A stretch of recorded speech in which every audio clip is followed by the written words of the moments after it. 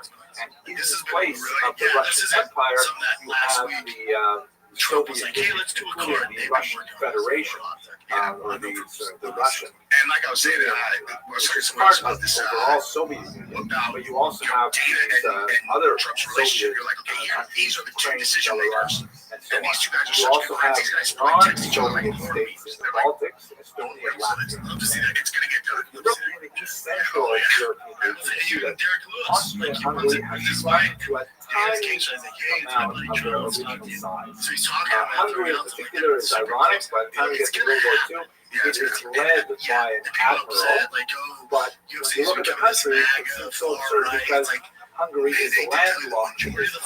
You have navy, you have no outside borders. 2/3 of Austro-Hungarian citizens live outside of Austria-Hungary. This brand new country, Czechoslovakia, represents a unity of the Czech and Slovak people. It's just like a whole region in Yugoslavia. It's like you are a heavy tremendous amount of self-determination given to several countries. But there are a lot of people who are very unhappy. Specifically, Austria and Hungary are unhappy with the fact that their country is basically wiped out. It is what it is, dude. It's like Germany is very unhappy that it's lost a lot of territory to Poland. Various people that are not listed here as people of nationality, they don't have a country of their own, or they have a country of their own, but it's being dominated by the Soviets. They're very unhappy with the results of World War I. So these states known as revisionist states ultimately rise up under Hitler, forming alliances with Nazi Germany to persecute World War II, which has, of course, devastated consequences. We will not speak extensively about it in days like this. There's obviously a lot to say about how the Holocaust unfolded, but it is important to note that it came about in very different ways in the parts of Eastern Europe. Specifically, many of these countries were much more reluctant to give up their own citizens. For example, Hungary giving up its own Magyar Jews, but Jews who were refugees into Hungary were not really as well protected. This rather moving monument on the Danube River shows represents that's our president. We're pro-gun. It's not him to be leaning more this way. It's an anomaly. Like a guy who's super dignified, who's also still. You know, he's like, I mean, I got no issues with anybody having any opinion. You know what I mean? As long as they're not. No, the reason I like to listen to him is because if it wasn't for him, I wouldn't hear any other takes from him.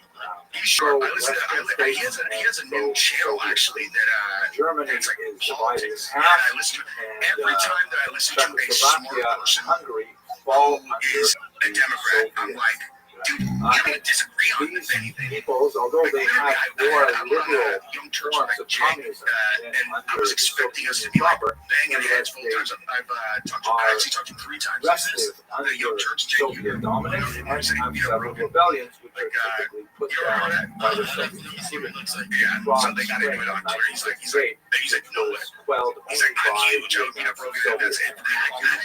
Yeah, everybody bombarded him. They're like, hey, bro, you should probably do a little research on Rogan's martial arts background. And he's continue to have he's like a really population. Democrat. But like, when we start talking about stuff, I'm like, what do people think that we have this like staunch divide disagreement on? Because I'll be like, hey, do you think that that's essentially being beaten by dudes and swords? And he's like, no, it's ridiculous. Like, right? It's because social media, social media creates such a divide, and you have the crazies on the left and the crazies on the right. They're so loud. Most of us are here.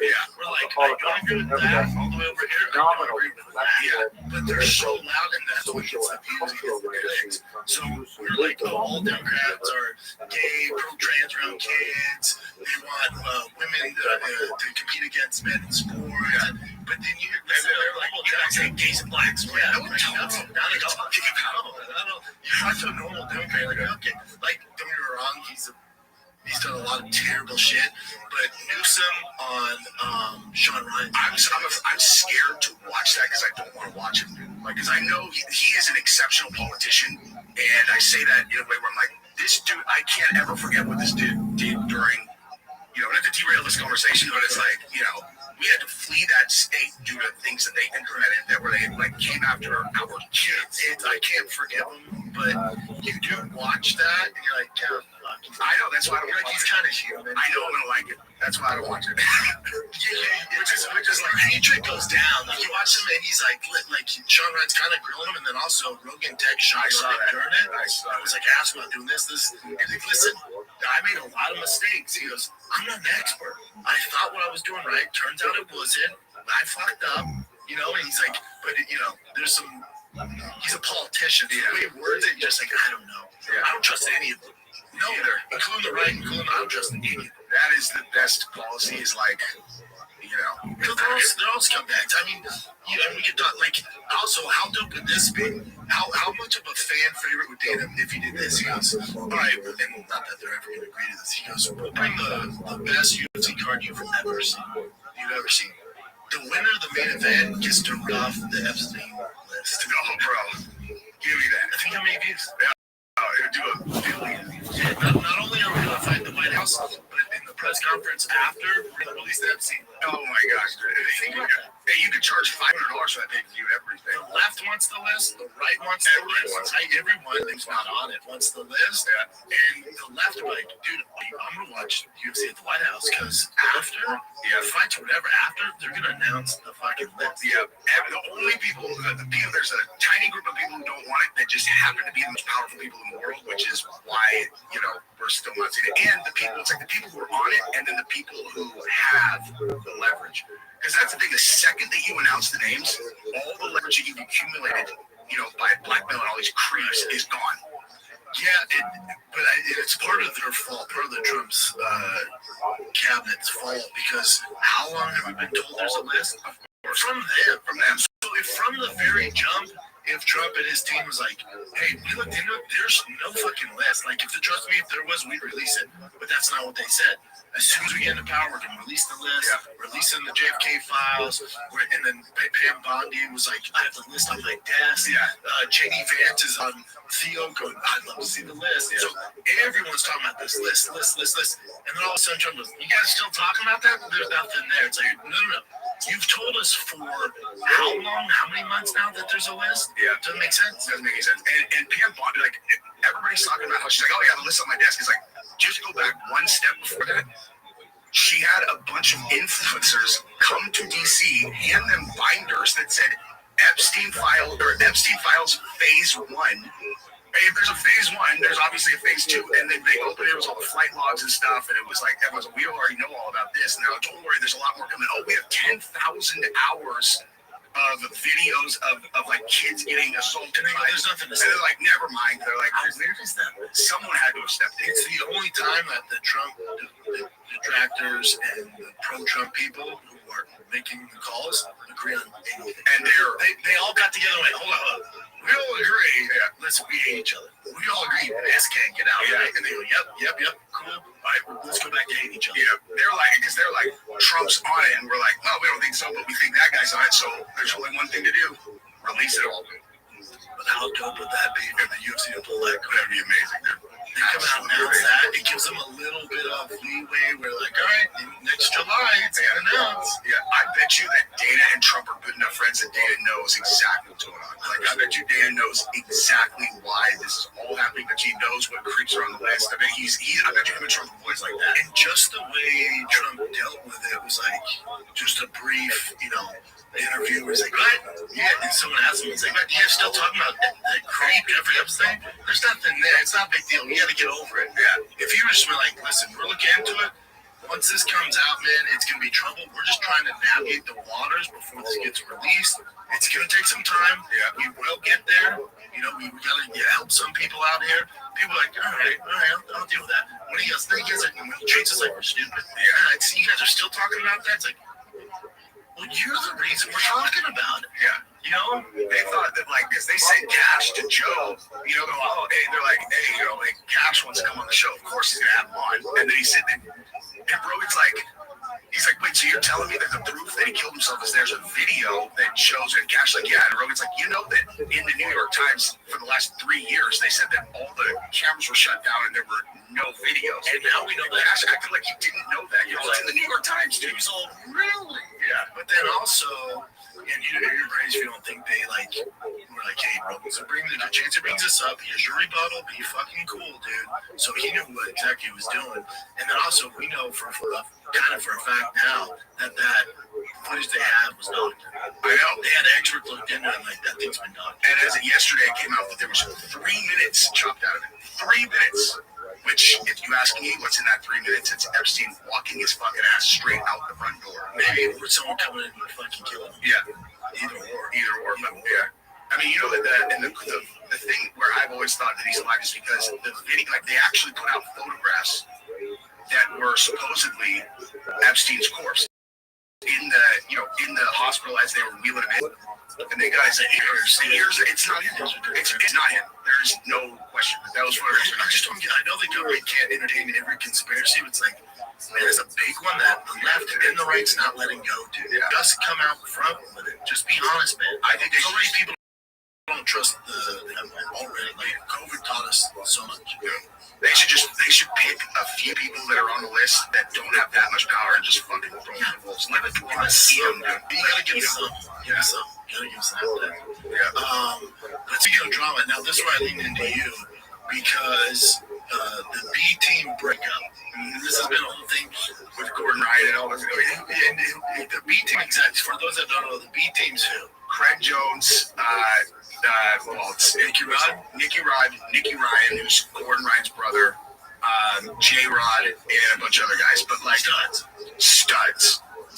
But they were all formerly the Danaher Death Squad, right? The reason that the B team breakup is kind of is an interesting story is because of the J-Rod getting kicked off B team 2 months ago, and then all of a sudden now the B team is breaking up. And I was like, okay, I'm sure that's because these guys are like, okay, we're not gonna it's Nicky Rod's brother. Like, you feel like we're not gonna kick him off. And then, as far as my understanding, Nicky Rod's brother, J-Rod was sending, I can tell you exactly, doctored pictures of girls from the gym. He had a folder in his phone which had the names of girls that were on their team, and it had their pictures from Instagram and then porn clips of girls who looked like them. And the girl he was dating found it, and she was just, how old is he? 23, of course. Yeah. So he's doing guy shit. Honestly, I'm like, if that's it, dude, I'm like, I mean, listen, I can understand. Is there more to the story or no? Do you think, or is that you think that? I heard that there was more to the story, but I don't know what it is. And let's say that was all that there is, which not great. At the end of the day, you're gonna kick him off the team. So I would assume that created a fracture in the team where they're like, hey, there's too much drama, we gotta get rid of him.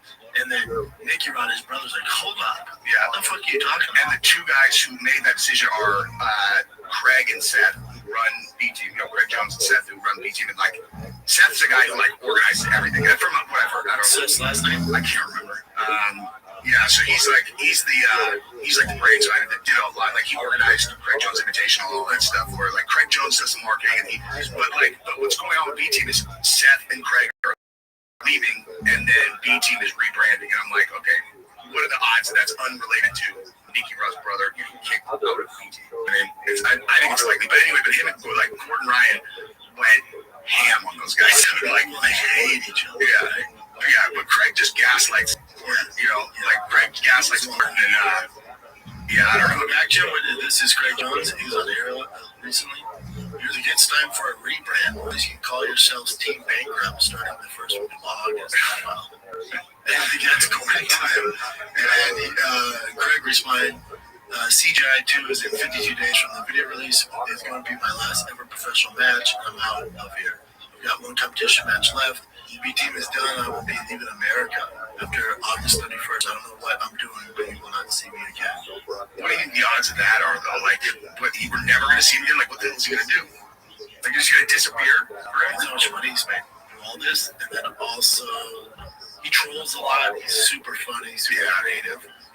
So I don't know. Hopefully it's not. I think he's done more for jiu-jitsu in the past 2 years than anybody I know. I mean, he's first getting on the mainstream for sure. Dude, he's crushing. CJI, so like, because Victor fought at CJI wanted, so like all of us were all there. And man, that was a rough day. But that place was full. Like, it was at the not Thomas and Mack. Thomas and Mack, yeah. And it was full. That place, dude, I've never been in a crowd for a sporting event that was more full. There's nothing but fucking piranhas at that place. It's all like the most hardcore kids, guys. You walk around, you're like, fuck, dude, don't get a fight at this. And it was full there. Yeah, it was full. Like, dude, when you got to like the, like top of the round. Yeah, still, it was full, dude. And full of killers. Interesting. Yeah, that whole thing. Yeah, I hung out with Jake Shields much there. He's one of our next topics too. Like, I know Jake, but Jake's great. I love Jake. Yeah, there's some crazy shit, but Jake's great. Yeah, because moving on to the next topic. So, now is this again? I'm gonna lean on you for this. So Jake awarded this gentleman a black belt, Money Bird. Yeah. Is it just Jake? Because Jake's, so to get a black belt from Jake's a big deal. 100%. Just Jake. Like, I saw a picture of him and like 5 other black belts. Is it just Jake's thing? So how it all kind of, the sequence of events was like this. Like, Moneyberg he takes a picture with Jake, Teixeira, Frank, and I feel like I'm forgetting someone else. Oh, there you go. Cheetah, Frank, and Glover. Yeah, he's like, so black belts from different guys though. So that's what I'm saying. And so he's holding his black belt. And he's like, I achieved my black belt in 3.5 years. And like obviously the whole entire community just descended on it. And they were like, 3.5 years. Like, has this guy competed? And because here's the thing, if you know jiu-jitsu, you look at this picture and you're like, these are all guys from different academies, and they're all wearing his shirt, different lineage, different. When I saw this, when someone brought it up, they go, he has black belt in 3.5 years. I go, wow, first time in Japan. I said, did he win worlds? Did he win CGI? No. He hasn't competed. No, I go, oh, it's a fake black belt. Yeah. Like, there's black belts, and then there's black belts. Yeah. So I assume, and I'm not mad at Jake. Of course, I don't give a fuck if he's giving this guy black belt, whatever, how much he's paying. But he paid for the black belt, of course. But even if you're gonna pay for it, even if he was doing privates every day for 3.5 years, you're still not a black belt. So just so everyone's aware, and in general, again, for those of you who don't do jiu-jitsu, in general, it takes minimum, if you're a stud, 10 years to get a black belt. If you're a stud, without almost any breaks in training. Yeah, and again, if you're a stud, this guy, I don't know how old he is, the most raw, unfiltered business success coach. Learn how to make money, raise up your career, your business. There you go. So it's the first night ever. It's a money play. Yeah, but for Jake, all those boys, wearing a shirt, if they're getting paid, do you think? Now, the only problem is if you continue to do this, and let's say Gary V's like, I want to do jiu-jitsu, like Gary got his in a year. Well, then it's like, all right, dude. So then, Jake's legacy can never be tarnished because of his accomplishments. But if you have a black belt from him now, it just tarnishes that. That's the only thing. No one can throw a rock at his. Tonight's lecture, I have to tell you, gives me incredible sequel nefesh. That's a term in Hebrew. Sequel term means satisfaction of your soul. I feel so great that we together have the opportunity to study the work of some of these very important early authorities of the Jewish tradition that otherwise basically don't get any scholarly treatment outside of a handful of maybe 2 dozen researchers who think about the history of the Ors of Ruach. And, we're going to put it on the internet and make it available to the wider world. So it's such a merit for me. And I thank you so much for giving me the speech to speak about the Ors of Ruach, because the fascinating story is, if I'm going to give you a one-word description, it is The story is a genius. This is my take. So good and so He knows so little that his about work was jiu-jitsu hardly that he studied for didn't 600 even years. realize that Right, I posting said that these right. clips It's an abject is lesson in the biggest writing indicator that you're that he wrote so a complete outsider. It's like no one comprehensively just that his put book out was like literally you almost drilling with a disappeared. superstar. Like Fascinating. I hope to obviously share with you why. they're At any rate, allowing let's you get to do the started straight technique, with the but you're material. not doing correctly anyway. This is part of And it's the like, but fall here, series on the here's use the of same, the it's different Danube video. River. As Here's those of you who songs. are regulars know, I had this wonderful opportunity to sail the Danube River last month with Cougar River Cruises. It was a fantastic experience because I had the opportunity to actually visit these sites in person. And it's a very different thing studying history than it is studying from the actual being on location. So we began here in Budapest, and we made our way over through Bratislava, Vienna, and then across the border into Germany, and we flew out from Munich. And I'm hoping to discuss over the course of the next few lectures some of the experiences that we had, and they were absolutely stunning. I will give away one bit from next week's lecture. If you visit my blog, which is jewishhistorylectures.org or henryabramson.com, you'll see I have an article there and a very short video on the cover of the Hassam Sofer, which is a mind-blowing, beautiful monument to this great Jewish leader, and I think it's very worth reading. If you don't have time, then just wait next week. I hope to go over it with you as well. But that's just an example of something that did. Here's the boat that we sailed on. My wife on was here, Robert James was my research assistant. This is in the Wachau Valley in Germany. An amazing time. I'll tell you lots of adventures. But let us go straight to the discussion of today. The Danube River is useful for us in that not only is it a boundary, as you can see here in this map, this is depicting the extent of the Roman Empire at its peak, and the Danube River runs right around here.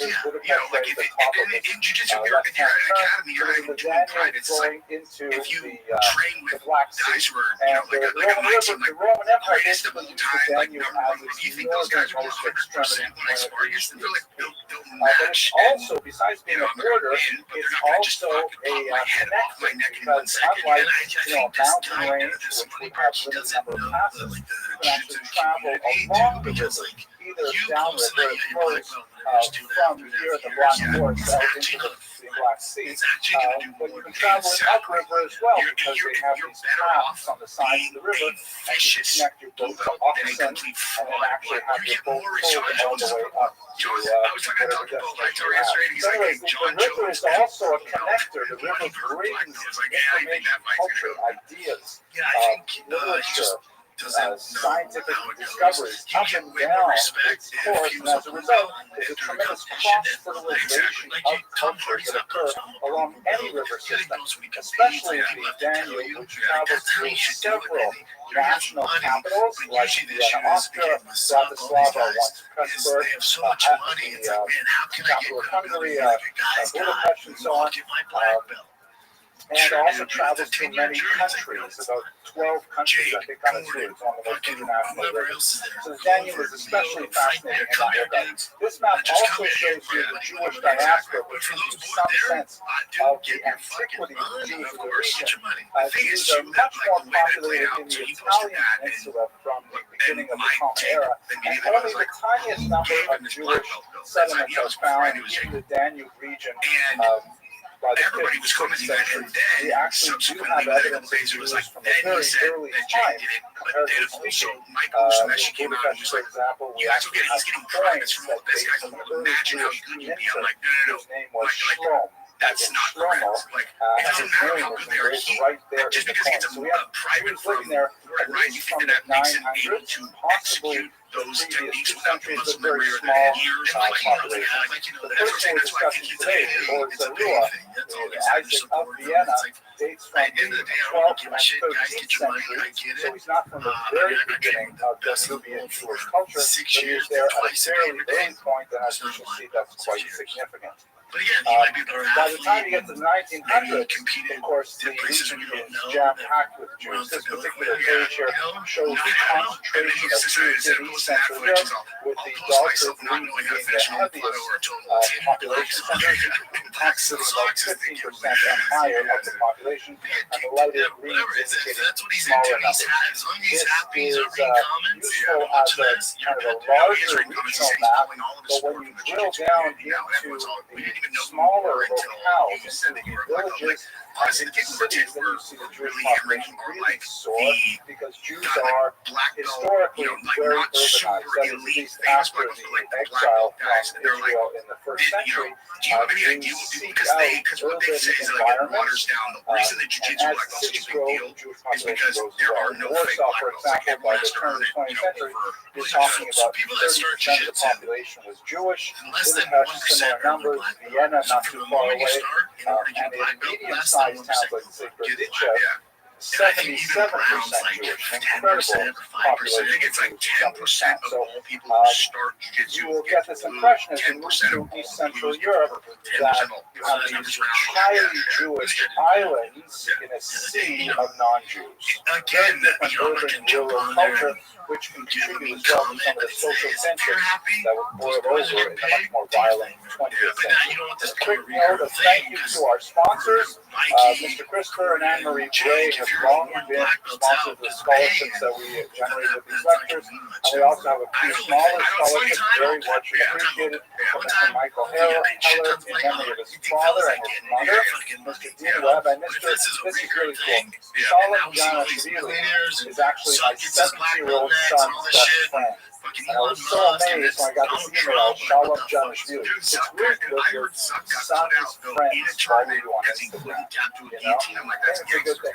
Then I can say to my own son, In one of the fights I saw, he actually he held on for a really long time. He guillotined and ended up Anyway, that was nice. And a couple of us anonymous donors. For those of you who are joining us for the first time, the purpose of this series is to support our students with scholarships. We've raised over $15,000. Very proud of that. You can just go to this website, the Friends of Jewish History, and sponsor a lecture, partially or fully, whatever you want. Okay. Enough good and welfare. Let us talk about the sources that we're going to use this night's discussion. So, as mentioned to you earlier, there's remarkably little available on the web about the origin of war, particularly in the English language. In the Hebrew language, you'll find more material, and that's about it.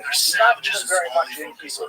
My main sources for tonight's discussion are the work of the classic scholar Brian Bobach, who lived from 1912 to 1991, wrote very important work on the history of Jewish thought, a book called The Sages, and another book here called Bale HaTosfot, which was especially important. This is there's about 12 pages in this section, in this book, on the origin of Ruah, and that is, I think, the most concentrated discussion of the origin of Ruah as a historical figure anywhere. Despite the fact that the origin of Ruah, Isaac by Vienna, is cited hundreds of times, perhaps thousands in the halachic literature, there's little discussion of his life and activity outside of the Bale HaTosfot by Brian Bobach.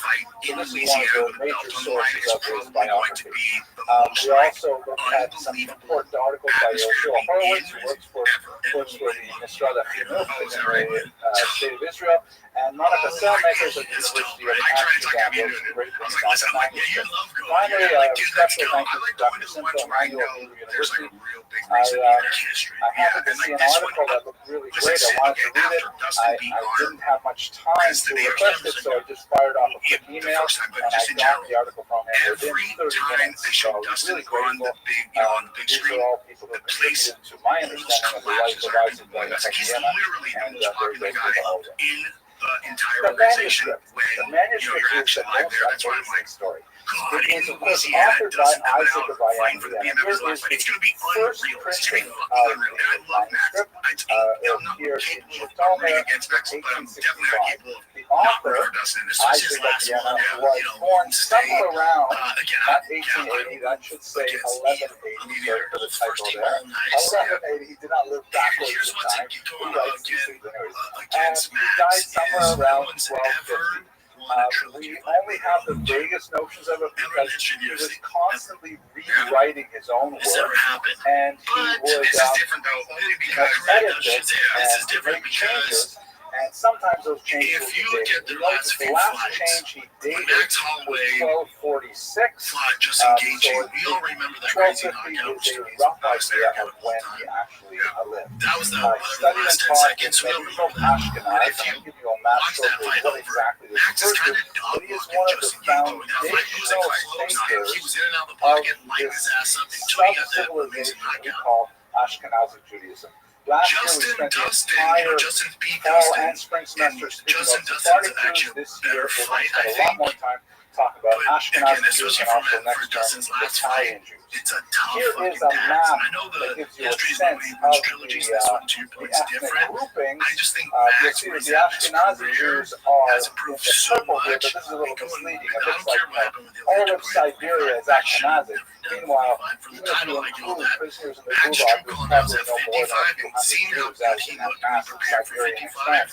But against it Justin is basically Gaethje. northern and Max western shows up, Europe, it's with gonna the be a tough exception fight of for Dustin. Spain, Justin where is of course not you an have easy one for Sephardic his last Jews, name. Yeah, and I also agree. that little And, bit up there but surrounding that said, like, Amsterdam, where a Dustin lot of is Sephardic Jews better fled. suited to beat The Max term than Ashkenaz Gaethje is is because biblical in he's nature, way tighter and here for and he throws reasons that much are not tighter at all like a clear, straight, you know, and I guess that's why Max is just like, Jewish he sits on the outside, he's got chose monkey to arms, so you just light him up from so far away. term Ashkenaz from the book of You know, Genesis and honestly, and that's apply actually it to basically what the Dustin was doing. Justin Rhine Rhymes lands in Justin kicked particular, in the head when he German threw the first Jewry. head kick of his entire Those career German and Jews landed it. then spread out primarily. It is. I mean, yeah, it's gonna be. I think it's gonna be bigger. The other thing about the first two is that the first one's at a different weight class, and the second one was that was like chaos. Replacement fighters, and they had to throw Max down at the end. He was Max wasn't really a 55 at the time. They had proper time to put on the weight. Here's a map that shows you a little bit more detail of what we're looking at. He's good. That was a really close fight too. Isaac of The Vienna second because Dustin he was specifically that's one of the associated best. with Oh my god, that fight's Vienna, unbelievable. but he It was actually just traveled Max quite a couldn't bit with the power around like the Max entire would land region. two. Dustin One Lance in won the the damn Czech was Republic, completely. which was then Moravia, and I think the he makers have it traveled right. around Again, Germany and both France guys, I quite definitely want Dustin significantly, to lose recording his his last travels, fucking fight ever. settling down I think the eventually odd in makers have Vienna it right with having Max Isaac Wade. Slight of favorite. Vienna. That's they had it as a slight favorite.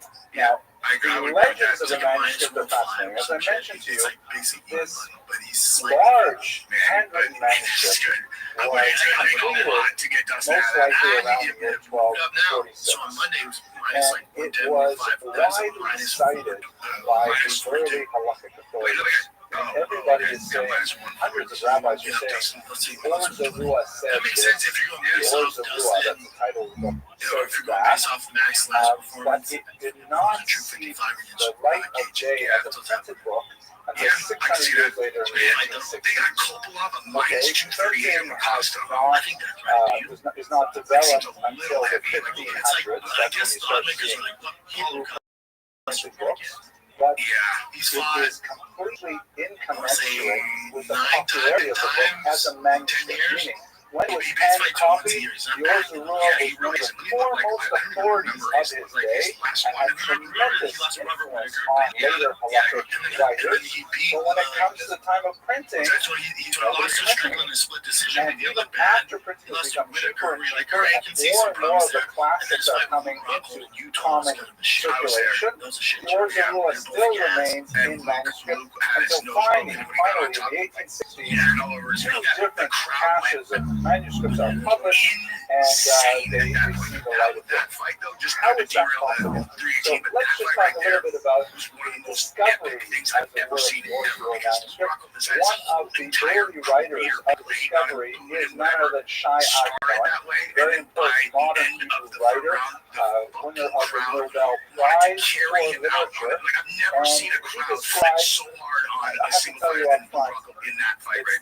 It's a legend that, you know, he's a writer of fiction. He writes beautiful fiction. He gives a whole story out of it. So this is not history, this is a legend. And it is attributed to none other than Shai Agamon. But nevertheless, it's beautiful for you to hear the English translation. decision is He whatever writes you about, by the way, when he was a young man, he and only his name loses is to the actually very fucking Samuel tops Joseph of Chachkin. the echelon guys. Like, he lost to right He championship fight. changes to Shai Adnan Shmuel Already on Joseph top five for a long Adnan time. when he Beat came to Israel. Rothschild, which is, But he whatever was there. traveling And then through Robert Eastern Whittaker, Europe, passing through perennial Vienna top on his three way to of all time. Israel. Yeah, When he and went to then Israel, of John course, Strickland that's was when he champ. became And you famous. look But at he that writes too, it's like, this God, when going he's into passing his through Izzy Vienna. fight, knockout, I knockout, heard knockout, from knockout, the knockout, tellers knockout. of truth. And once he starts That's getting a into very decisions, literary he's right. He's losing. Like, that guy's I got to heard finish. from the tellers of truth Yeah, he's got to that finish. the book He doesn't throw enough. He Or doesn't throw enough strikes. Zarua, It's a tough fight for him. and it It's is a to tough be fight. found Tough in fight a for him. manuscript. His Koloff's really good at keeping Treasure distance House and touching you in Museum. that. Yeah, I forgot to mention, by the way, that by the time you get to the 1600s, but again, lots of Paulo Halachic Costa, authorities, this is now 400 looks years like, after even though the he's book lost his was last written, two, or his lots of Shay's lost Halachic four, authorities have said, especially his I have last two. heard quoted in the name of the Or Zarua, But but I myself do not you have a see copy glimpses of, myself. okay, Many he's important fucking good still. figures, He's the got, Shah, dude, many right, when commentators he on the kicks someone in the Kodesh Rock, body, they you're like, say, I've read that the Or Zarua says But this, I but love because nobody is able to actually yeah, when look up Dana the said this is source a in the triggerless original pass because card, the manuscripts have all been lost. stylistically, So yeah, in again, that the context, casuals are like, oh, I don't see the huge names. it But is to be Styles, found in yeah, a manuscript in matchup-wise, the it's pretty Emperor's badass. Treasure Yeah, House Jim in Vienna. Howard, it's pretty Because of fucking its good. It's got size, Kevin Holland, no D-Line's bookshelf could hold it, fantastic. and it was Kevin held by Holland's top iron five. chains in the He's middle of the minus hall. 500. When I went to Eretz Yisrael, I passed through Vienna. I said that I would go and see the book Or Zarua in the Emperor's Treasure House. I found a person, and I asked him to wait in the Emperor's Treasure House. He joined me, and we went to as we were walking, I told him that I'm going there to see the book Or Zarua. It has the trappings of a story here. And then He said, if so, come, I will tell you what I heard from my fathers. One time, a sigh was heard in the Emperor's Treasure House. He said, what was the sound in my treasure house? The sound that those chains were striking against one another. There's a sort of sighing sound coming from them. They asked their wise men what this was, but they did not know. There was one Jewish wise man there who said, I will tell you. This book is a book of laws of the Jews, and its author was very saintly, and he was a rabbi in our city.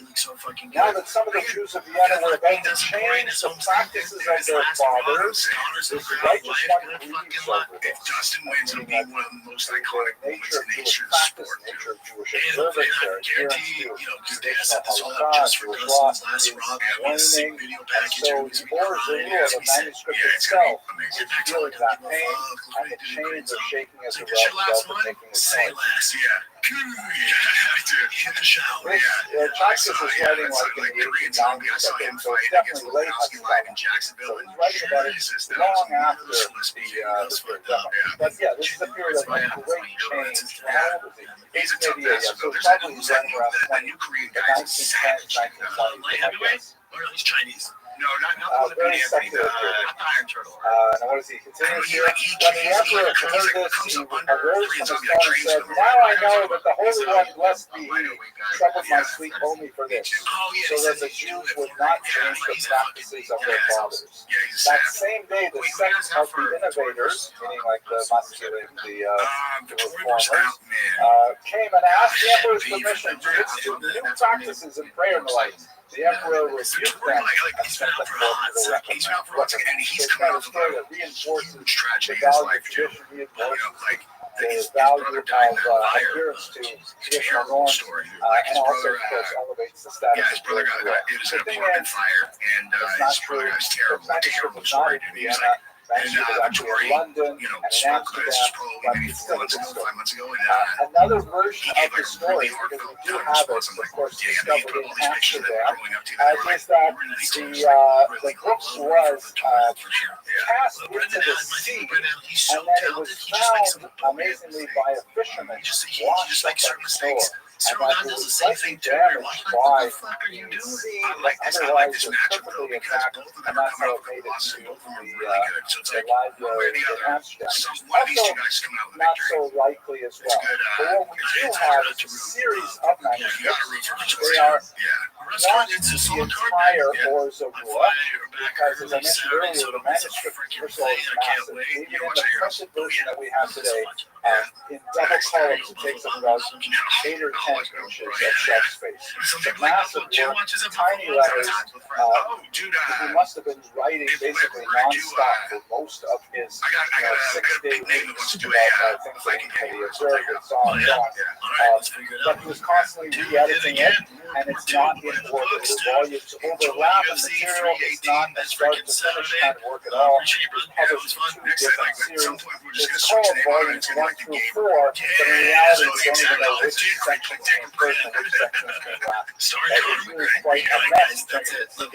We can still garner a lot from it, but I want to return to my question. How is it that it was so important when it was written, and then it ceased to be studied, or it was basically lost within a couple hundred years?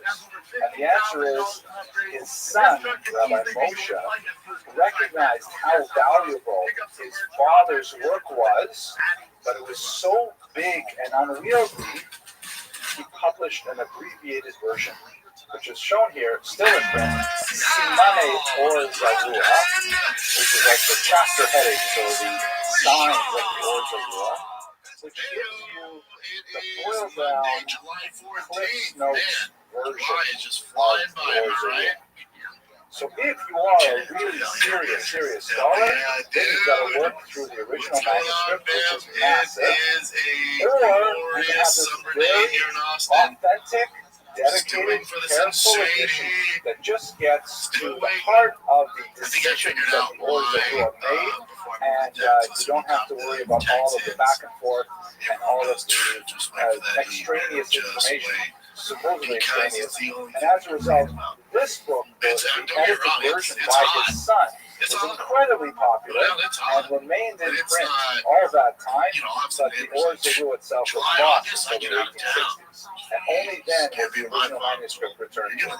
So this is really giving away my original opening statement, that it was so good, so comprehensive, so complete, that nobody studied it. That they preferred to go with Simani, the short version, which was really much more adaptable to people's needs. I attended an event just recently for organ donors, organ donors, called an organization called Renewal. And there's an amazing number of Orthodox Jews are the highest single population that performs altruistic kidney donations. Whatever reason it is, Orthodox Jews will actually volunteer their kidneys at a much higher rate than the rest of the population. So anyways, they had this one guy who was a Sephardi man who donated one of his kidneys, a beautiful thing. On the day of the operation, he met his recipient, who was an Ashkenazic man, and the Ashkenazic man apparently, as soon as he came out of his anesthesia, the first thing he said is, well, now that I have the kidney of a Sephardic man, can I have rights on Pesach? Right? So the question is, apparently the answer is no. So the question would be, let's say we made a halakhic, like the question was asked, and the great rabbis of the era considered it, and they said no. And then that particular precedent was lost. For whatever reason, people lost the piece of paper, it didn't factor into the halakhic tradition once again. And then 50 years later, the same thing happens again, and they go to the great rabbis of the generation, and they look at it and make a decision, yes, you can have rights on Pesach. And after they make that decision, someone says, of course, wait a second, I found this precedent over here. So the fact that the precedent was not part of their deliberations, does that invalidate the decision? Do they have to restart it again? Or do they say, look, we've been talking about this for 50 years, we're not going to change it now? So that's what happens with the Or Zarua, in that the original text is out of halakhic circulation for so long, people make decisions in its absence to invalidate those decisions and go back and consider the Or Zarua, or do we say no, it's now settled law? We have several So yeah, figures long like that. story Okay. short, So let's talk a little bit about what is this book about. We spent half an hour, and we have not said what's actually in the book.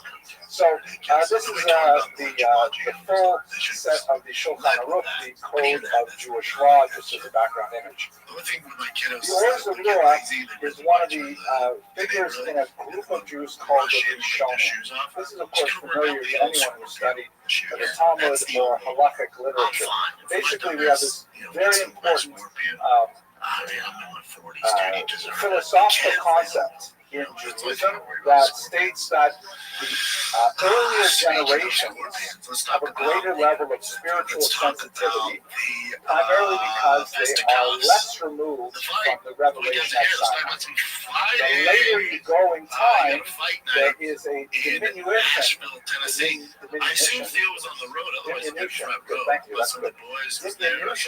the generations. The phrase in Hebrew is the decline of the generations, because they're further away from the Sinaitic experience. Now, the later generations may have much more knowledge. Like I said, my iPhone has a tremendous amount of Torah in it, and I can access it very easily.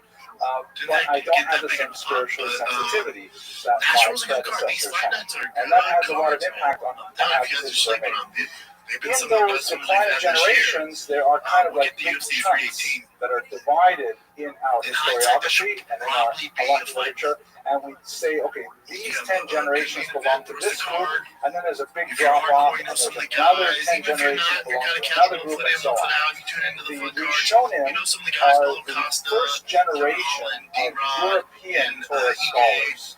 That means after the decline of the Jewish civilization, primarily in Babylon, where the Talmuds are written, and the generation that succeeded them, called the Geonim, in the Mesopotamian region, then you have a rise of Jewish scholarship in places like Spain, in the Rhineland, Rashi, people like that are growing up.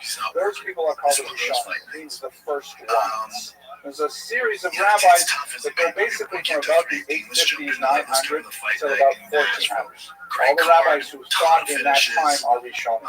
The period afterward is called the Acharonim, or the later ones, and that extends up until maybe the 1800s. And now we're in, for the last 200 years, contemporary thinkers. So he is one of these classic periods called he was a Rishon, one of these first ones, and it makes a difference because in terms of categorizing disputes, an Acharon generally will not have the authority to override a Rishon. And only another Rishon can override a Rishon. So many of the debates that we have today are really continuations of the debates that focus on in the early times. I'll give you one very important debate, for example, that's quite significant. In one of the major debates in American society right now, the election we'll have tomorrow will have an impact on us, of course, is what exactly is the Jewish position on abortion? So it's not a straightforward thing. We should not take our theological positions from what's in the general press, because that tends to be dominated by evangelical Christianity, as they say, bless their hearts. But it's not halakhic, it's not what Judaism says. So there is no question that terminating a pregnancy is not only permitted under certain circumstances in halakha, it's actually mandated, it's required, specifically a therapeutic abortion, where the mother's health is endangered. Talmud law is completely clear, Mishnaic law, where a woman's health takes precedence over the survival of the fetus. Now, the question that comes up in the period of the Rishonim to illustrate this point is, why is that true? There's no disagreement that it is true. The question is, why is it true? The Rambam, Maimonides, very important Rishon, at the same time as the Ors of Ruah, wrote that it's because the fetus, as it were, takes on the halakhic status of a lodek, of a pursuer, meaning the child is unwittingly seeking to kill his or her mother. That the child's birth in itself is a danger to the mother, And unfortunately, under those circumstances, we're required to kill the rodate, or at least disable the rodate, in order to allow the near doctor to pursue one to sweat. It is, as it were, according to Maimonides, a sanctioned form of murder. According to Rashi, also a Rishon, he says not necessarily. Relying on passages elsewhere in the Talmud, the fetus is actually a part of the mother's body. And although one is not normally allowed to harm one's own body, obviously, in the sake of saving yourself, you are allowed, for example, to amputate a gangrenous limb or something like that. So Rashi's position is not that it's a murder, that maybe it's something like manslaughter or something, or involuntary murder, but Rashi's position is much more lenient and allows for a larger scope of interpretation as to what you would rule, for example, if a woman's psychological health was at risk. Would you say that those are sufficient grounds for an abortion? Rashi might say yes. Rambam, on the other hand, would say no. And that debate of Rishonim persists to this day. In the 1970s, the Tzitz Eliezer, a very important Israeli rabbi, ruled that a woman who found that her child at 7th month of pregnancy was carrying Tay-Sachs, a very terrible disease. She said she can't take it, and she didn't know what she could do with herself. So the Tzitz Eliezer ruled that she could, in fact, terminate the pregnancy. Rabbi Moshe Feinstein in Israel said, very wrong decision. I respect the Tzitz Eliezer, but he is wrong in his point. We rule like Maimonides, the Rambam, and say that she may not terminate the pregnancy. So this is a kind of an illustration of how the debates of the Rishonim still very much alive today in contemporary life. So he's one of these Rishonim. What do the Rishonim do? Some of them comment on Talmudic texts, and in fact, much of the Or Zarua is organized along the lines of the Talmud and structured according to the order and sequence of the Talmudic text. And he also wrote hundreds upon hundreds of responsa. The responsa are especially valuable for us. Responsa are a form of halakhic literature in which a community or an individual sends a question, a she'elah, to an important rabbi, in this case the Or Zarua. The Or Zarua does a research project on it and responds, hence responsa or teshuvah in Hebrew, and that becomes Jewish law. That becomes the precedent that they use. So we have an amazing number of questions directed to the Or Zarua, which are relevant not only from a theoretical point of view, understanding what the topic means, but understanding what are the pressures affecting Jews in Vienna and the Canadian region in general. This is how halacha is formed. In particular, the Or Zarua is useful in that he begins to show us the origins of Ashkenazic custom. Let me give you some examples of this. But before that, let me just tell you a little bit about the unusual title, because he is, like so many rabbis, known by the title of his greatest work. Right, like the Rabbi Yisrael Meir Cohen is known as the Chafetz Chaim. Chafetz Chaim is the title of his book. The Or Zarua, Rabbi Isaac of Wien, is known as Or Zarua, the title of his book. It comes from Psalm 97:11, which is the phrase Or Zarua means light is sown. Sown not as in like with various clothes, but sown as in put seeds in the ground. The whole pasuk is here. Or Zarua la tzadik, Yishrei leiv simcha. Beautiful, very poetic passage. Thank you so much for sharing. As light is sown for the righteous, and for the straight of heart rejoicing. Typical kind of Tanaitic or Tanakh-like phrase where the phrase is split in the middle with this Tanakh here. The first part is light is sown for the righteous, and then the conditions are reversed to say, and for the straight apart, joy. Meaning that if you are, the meaning of the verse is that if you are righteous, if you are pure of heart, then you may not be experiencing happiness right now, but it is sown, it is in the ground, and in the fullness of time, it will go forth and you will experience that great happiness. perhaps a reference to life in the world to come. Now, he especially liked this phrase because when you take the final letters, you see it spells out Rabbi Akiva, Resh Ayin Kuf, Yud Beis, and it ends in Hey. Sometimes Akiva is spelled with an Aleph. And he mentions in his introduction that he was drawn to this particular passage and the Sofei Teva, last letters of the words, because Akiva was his Hebrew, referring to Rabbi Akiva of the 2nd century, one of the greatest rabbis of the Mishnah, of the Talmud. In fact, at the very beginning of his book, there is this massive discussion of something that is associated with Rabbi Akiva's activity, and he begins this way because he wants to emulate Rabbi Akiva, who was someone who was darshan the osios, meaning someone who would derive meaning from the actual shapes of the letters. As you can see, this is the first page of the Or Zavua.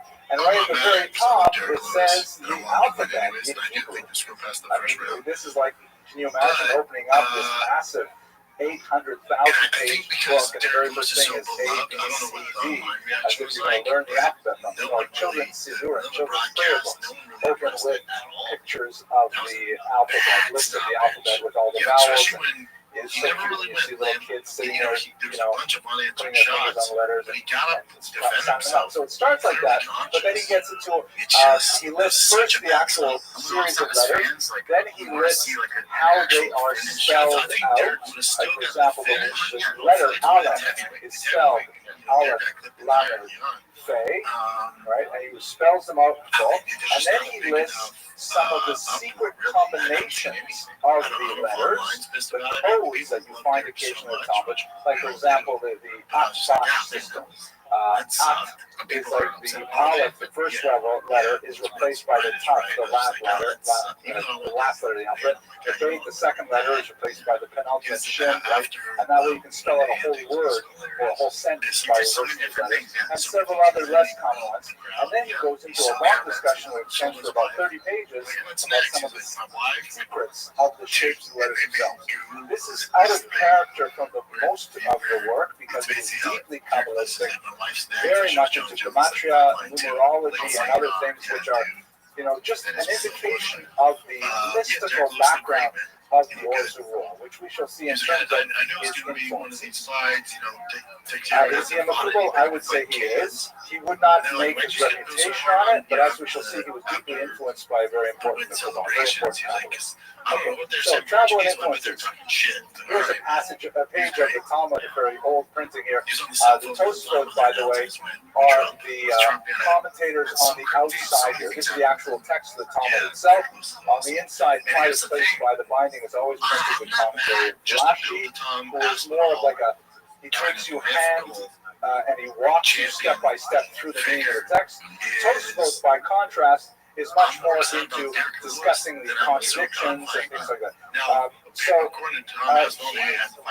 Rabbi Yitzchak of Vienna is one of the members of the larger school of Tosfot. Perhaps the most well-known are the grandchildren of Rashi himself, but there are literally tens of scholars throughout Europe that contributed to this massive body of work. His teachers included the Arugas Habosem, author of a very famous commentary and halakhic work, and his students included the Maharam of Rothschild, whose biography is also quite fascinating. Perhaps we will refer to it in a later lecture.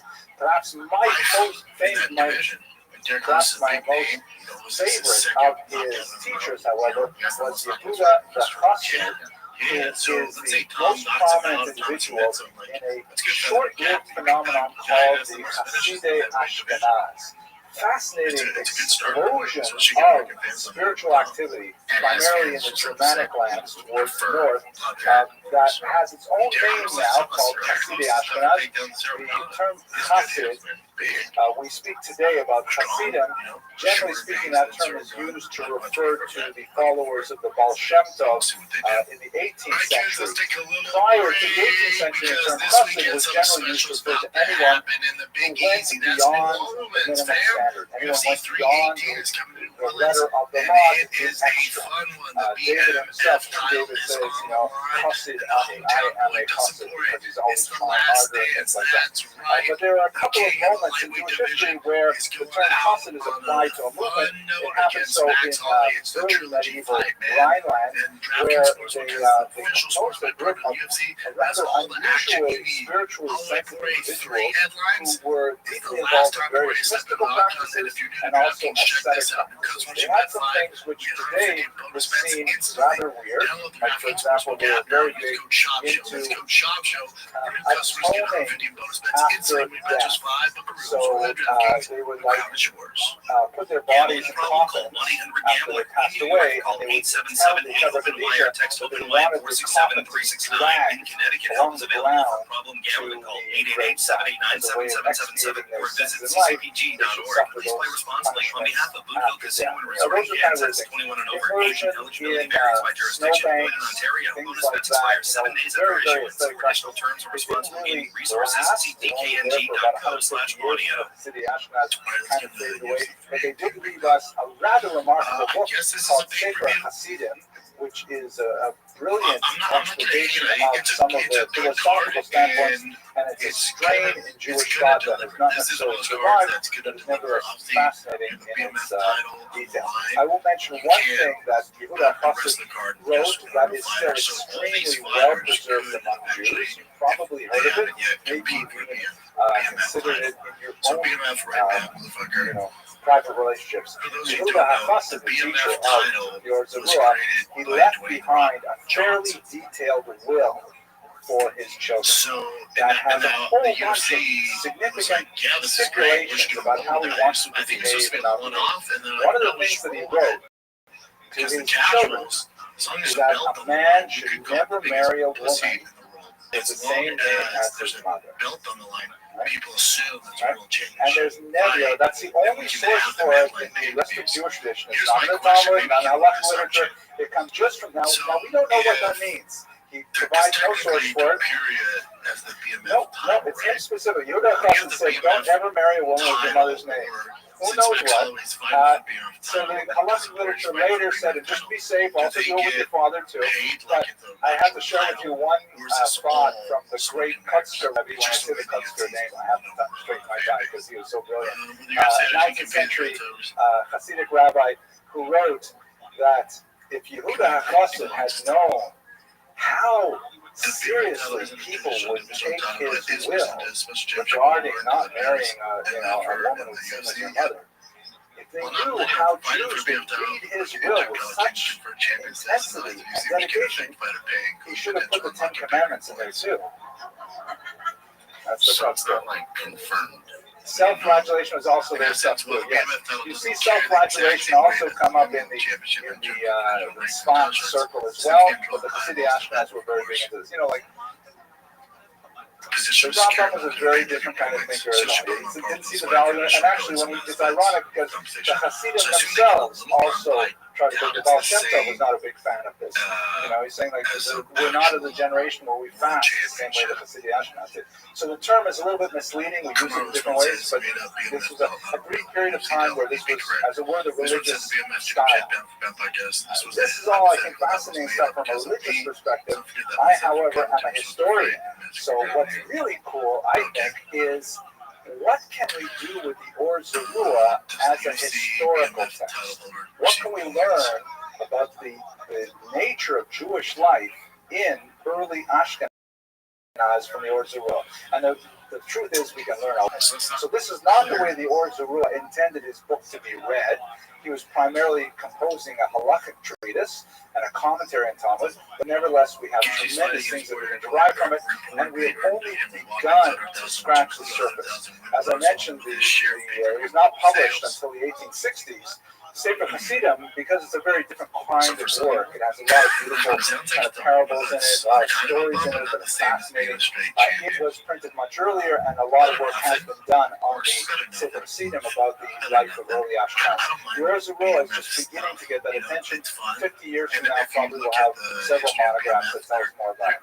But let's just have a look at some of the things too. So my first encounter was actually through this man's work, Alexander Harkavi, who was a great linguist. He wrote an amazing American Yiddish-English dictionary, which is actually worth reading cover to cover, because there's so many amazing words in there.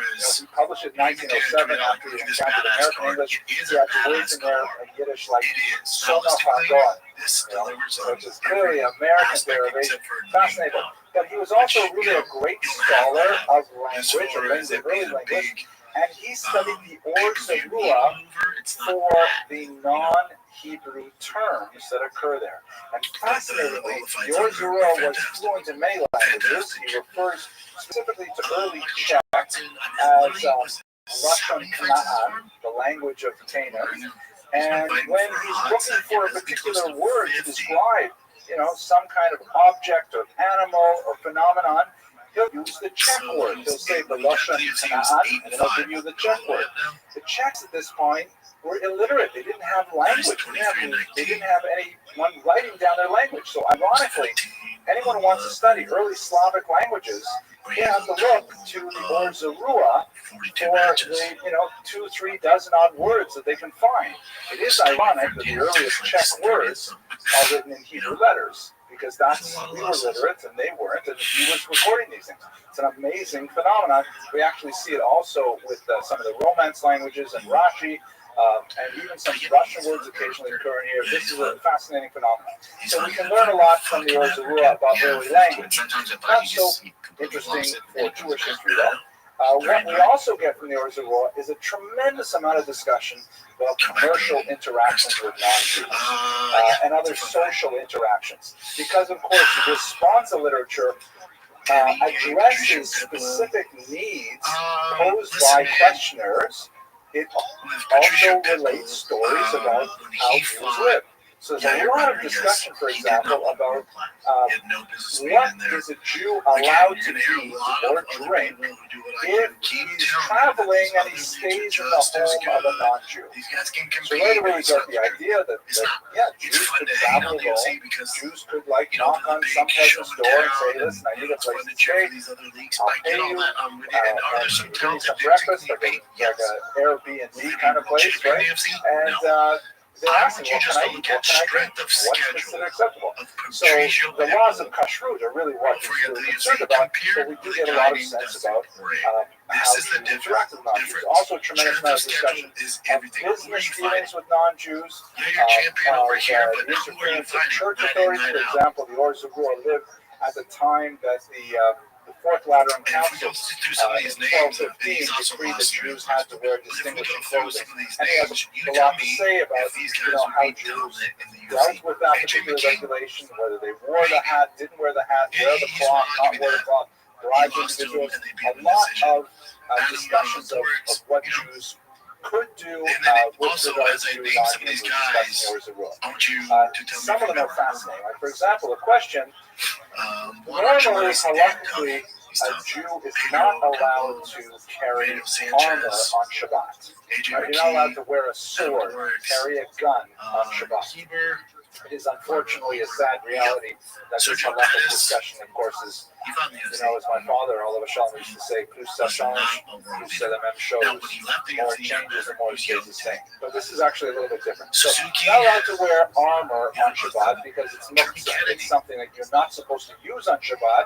Since you're not supposed to use it on Shabbat, you're not supposed to have a war on Shabbat. So therefore, you shouldn't be wearing a sword. There's a discussion, though, about what if it is like a ceremonial sword, like it's an adornment, like jewelry for a man, so to speak. A whole discussion of whether women can wear it as well. But the Or Zarua deals with the question of, well, what if it's a Jew's turn to do guard duty in the city, and he has to walk around on Shabbat wearing a sword? Is he allowed to do so? So right away, that opens up a whole bunch of questions. Wait a second. They had Jews participating in the defense of the cities, and Jews were allowed to carry weapons, which they weren't in a lot of locales, for example, in Muslim lands. It just opens up a whole different picture of what it means for Jews to participate. If I remember correctly, in this case, he said yes, he can, right? Which is probably feeds into the whole discussion of whether or not people can carry guns to shul nowadays because it is for public safety. I'm not a rabbi, and I'm not going to deliver a sack on this, but the Or Zarua is one of the earliest discussions of this in the Ashkenazi period. Another thing that occurs frequently in the Or Zarua, a remarkably common question: are Jews allowed to go hunting for pleasure? Are they allowed to join non-Jews on fox hunts? The Or Zarua says no, you're right. But like, first of all, why not? Well, you're allowed to kill animals for food, and in doing so, you have to do it with particular prescriptions. There's a blessing to be said. Certain kinds of methods of slaughter are acceptable, others not so acceptable. You are allowed to kill animals that are noxious, like snakes, spiders, and things like that. And then again, I'm not ruling collectively, I'm just sort of discussing in general. But then what about something like fishing for fun? Are you allowed to fish, catch, and release? That's important. Can't do it. Well, what apparently the Or Zarua is referring to is that, you have like noblemen who would say, okay, on Monday we're going out on a big fox hunt. Shlomo, do you want to come along? And Shlomo says, wait a second, I'll ask my rabbi. Writes a letter to the Or Zarua and asks if I'm allowed to hunt. Now, here's the question. As social historians, when you see a law repeated several times, what does that usually indicate? Justin Gaethje. Yeah, that people are ignoring the law. That people are doing anything. Just like how many times we passed laws, for example, against marijuana consumption. Over and over and over again. And finally, some countries simply say, okay, enough already. Could be that this country will do it as well. Could be the state will as well. But the laws are repeated because no one's paying attention. And so it could be that when the Or Zarua has to say several times, no hunting, is because Jews are hunting. Okay. He also speaks significantly about the dangers that Jewish doctors face. Jews have historically been very active in the medical profession. I'm sure you know the joke about the first Jewish president of the United States. Oh, please let me tell you this joke. The joke goes like the first Jewish president of the United States. He calls his mother up in Boca Raton. He says, Ma, I really want you to come to the White House. She says, oh, when do you want me to come? He says, this Thursday. When we finally solve the problem of peace in the Middle East, we're going to have a big signing in the Rose Garden. I really want you to get it. He says, Thursday, it's my mahjong night. It's so important to me, please. I worked for this, my first term, my second term. I really have to have you. I'll send you as one. The Marine Force one will pick you up from the club. You won't have to worry. He says, okay, fine, I'm fine. Hang up the phone. And she tells her friend, she says, Sarah, guess what? My son, the brother of my son, the doctor, he invited me to the White House. He loses to the top. Right. My son, the brother of my son, the doctor. All right, I enjoy telling these jokes. So he writes several places about the danger of Jews practicing medicine. Specifically, if the patient dies, Jews often so therefore he deals a lot of specific questions about, what is this treatment versus that treatment, consulting with non-Jewish doctors, and all kinds of things related to the danger of engaging in that profession. Finally, another area of significant value in the Or Zarua is regarding Ashkenazic Minhag, the origins of the specific practices of Ashkenazic Jews, of which the Or Zarua is a classic go-to text. Really describing what Jews did, sometimes in extra halakhic ways. These are like customs that evolved in the region that don't necessarily have sources in specific texts. The customs. Order of Unatana Tokef, a very, very powerful prayer that we utter on the high holidays, right? Who will die by fire, who will die by water, very moving prayer. He attributes it to Amnon Hamayim, which is probably not a fair historical attribution, but nevertheless he records the presence of this very moving passage in the liturgy, and many other passages in our liturgy today. He also has discussion of what Jews eat. This is the earliest recorded reference to cholent in Jewish history, and in fact, the reference there is because he talks about how he was invited to someone's house, and the fire had gone out, and therefore they had to eat their cholent cold. And this horrible experience moved him so much that he recorded it for the next 1,000 years in the Orzarua. But we know that it's not an easy fight for him. the word Cholot, I'm so glad you asked. It's clearly a French derivation. It comes from chaud, which is hot, and long, from lancement means long. Slow hot. You cook it overnight, right? I can't believe we have Victorian Shulanda. Oh, that's pretty good, yeah, after Shulanda. So they have also like Kiddush Klubba, or it's only like, okay. Shulanda. Paul's a plus 200, but. So on the left is over 2.5 rounds. Okay. He also has discussions of like his impressions of synagogue decor. He writes about how he remembers the particular synagogues he used to go to that had drawings of birds and fishes and trees and stuff, and he disapproves. We should not be decorating our shul like this.